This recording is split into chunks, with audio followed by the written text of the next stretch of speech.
Influencer Doktif Pak, ini masih seputar sama kosmetik Pak. Perdebatan ini menimbulkan Doktif ini punya lab sendiri Pak, dan juga banyak masyarakat yang percaya terhadap hal itu. Nah ini dikhawatirkan bisa masyarakat ragu terhadap BPOM, pengawasannya takutnya ada perbedaan Pak. Nah mungkin meresponnya seperti apa Pak untuk BPOM terkait dengan hal ini? Tentang dokter detektif, kita mengerti, saya melihat dokter detektif ini belum mengerti betul apa mereka punya motif ya. Tapi kelihatannya ada aspek bukan sekedar motif ingin mereview, tapi kemungkinan ada motif di luar itu.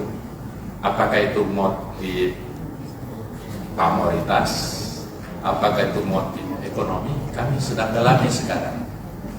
Yang jelas, kalau berdasarkan perintah undang-undang yang diberikan wewenang untuk melakukan pengawasan kosmetik itu, perintah undang-undang, yaitu lembaga resmi yang namanya Badan Pengawas Obat dan Makanan.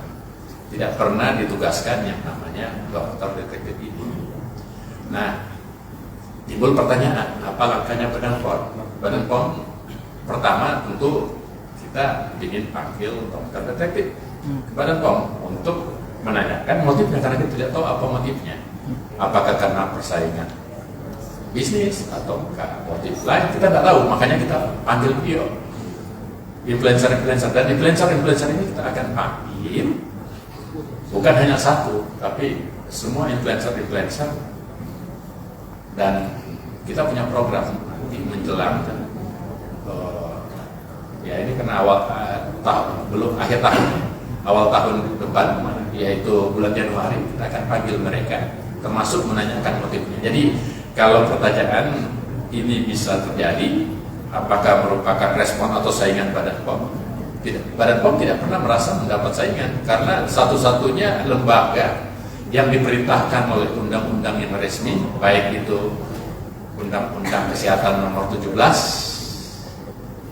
kemudian Peraturan Pemerintah Nomor 28 Tahun 2004, yang diperintahkan untuk pengawasan ini adalah lembaga resmi, itu namanya Badan Pengawas Obat dan Makanan. Jadi kita tidak punya saingan, dan lembaga negara harus menjalankan tupoksinya sesuai dengan aturan yang ada. Nah sekarang kan sudah mulai, saya mengerti ada keresahan di masyarakat tentang ini.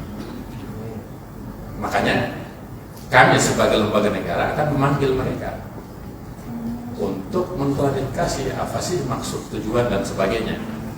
Nah, dari hasil klarifikasi itu kita bisa manifestasi dari program kami, yaitu komunikasi, informasi, dan edukasi. Kita punya program kerja seperti itu.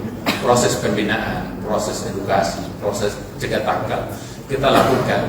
Nanti saya kira dengan Deputi 2 dan Deputi 4 akan memanggil mereka untuk mengklarifikasi, karena kita tidak ingin masyarakat itu bingung, ya kan?